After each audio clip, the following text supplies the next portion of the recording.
We have a Allied Health Core Curriculum Leadership Committee, and they will carry on that work started with on the core curriculum for Allied Health. So they'll continue to carry that through to a higher level. And the Office of Rural Health, of course, has been home for a number of healthcare Montana employees over the last 3 years, and they will continue to be that conduit to employers and campuses. And they have been and will continue to be strong partners with the Department of Labor.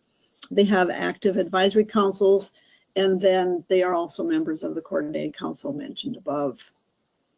And last but not least, and keep in mind, this document itself is a work in progress, so we'll have this much more refined by the time we actually shut the door.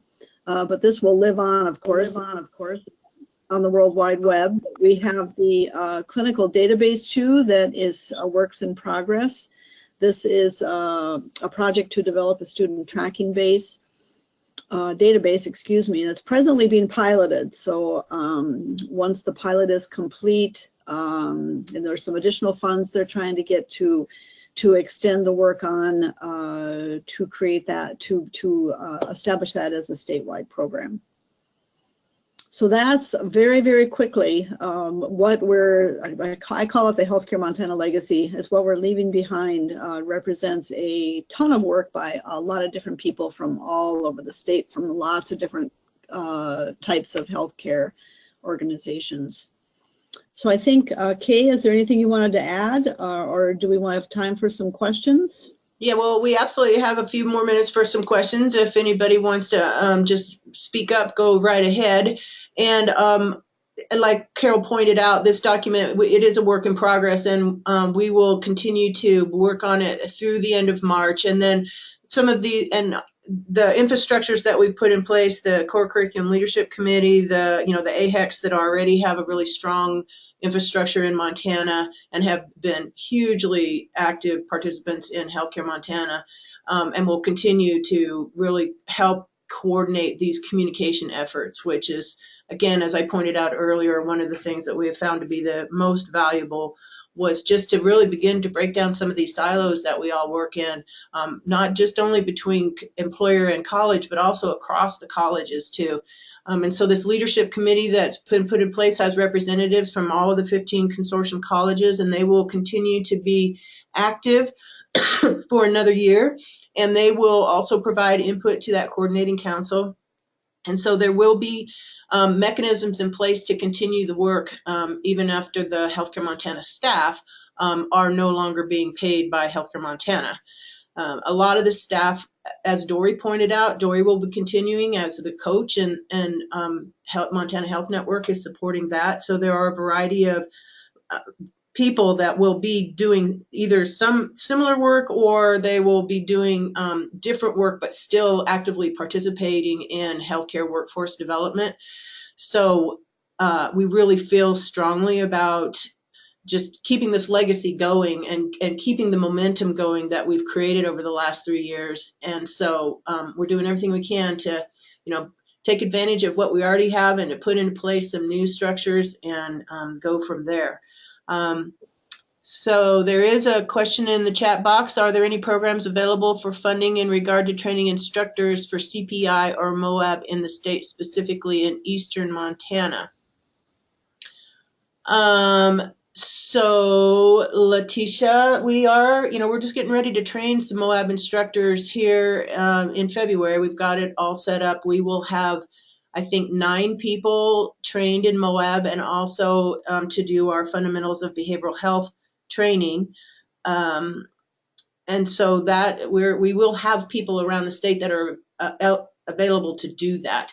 Why don't you reach out to me personally, and we can talk a little bit about whether you're talking about somebody within your facility or if you're talking about somebody regionally. And so just send me an email and we'll communicate with each other about that. I was going to have Mary really quickly talk about a guide that she is developing right now that will also live on after we're done. I think will be really important for employers to know is that it exists.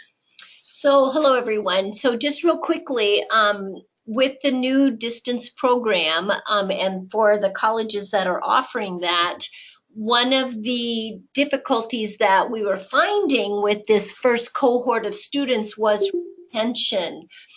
Just, nursing school is very, very difficult, no matter if you're doing it distally or if you're doing it on a campus. But what we were finding is that it was a little bit more difficult when you do it in a distance fashion, along with the time that you might have to travel to the campus for mandatory lab and clinical training. And then sometimes the communities don't have the patience needed for students to complete some of their learning outcomes.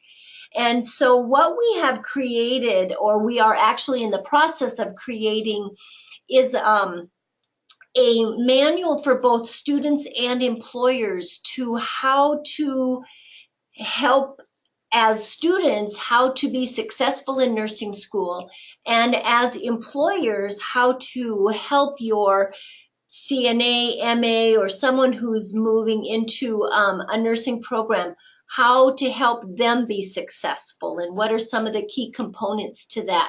How many hours does it take a week? Can you expect to have to spend in studying or clinical or lab preparation? And so we're working on those. We will hopefully have that completed by maybe the 1st of March. And we will send it out to all employers once it gets completed. I'm working on it now, and I sent out kind of a partially done draft to the practical nursing program directors to start reviewing so that we can get this ready. And we will send it out to all employers through probably the workforce coordinators once it's completed.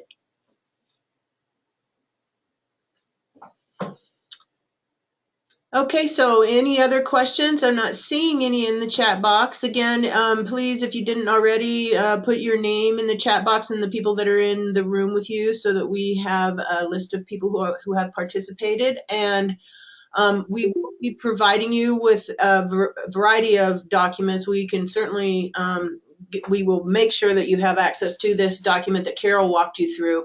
It will be on our website, and we have a lot of stuff still on our website, healthcaremontana.org. So please feel free to connect there with us. You can also connect through all the staff that are still around through the Healthcare Montana website.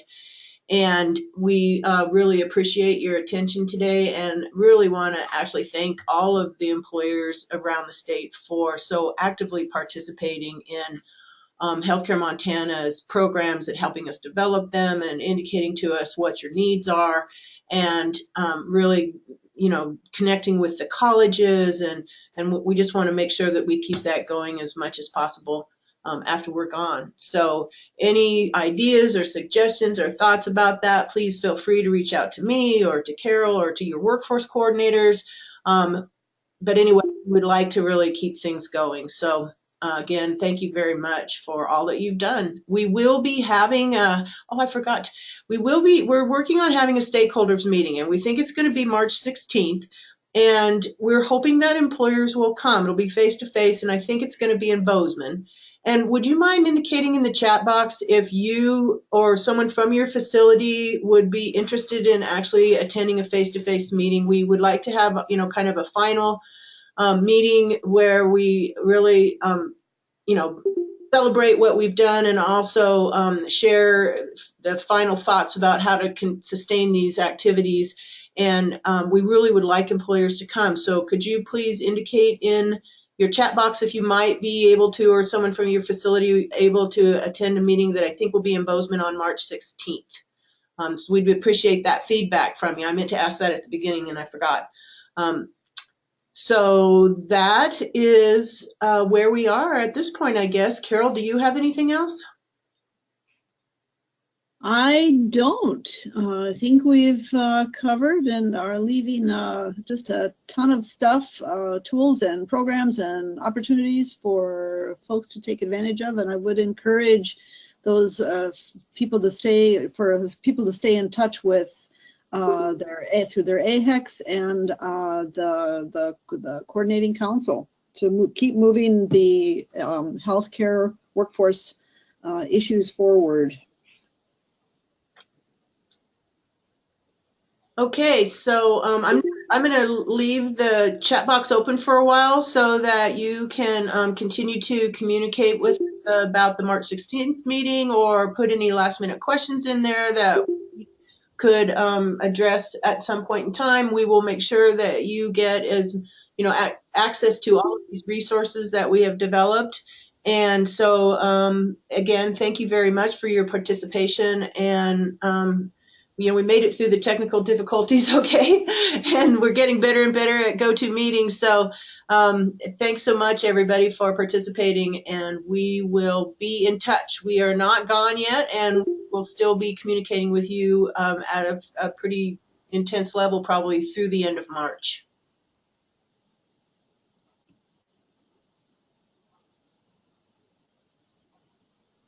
Well, I'd like to say thank you, Kay, for all your help too.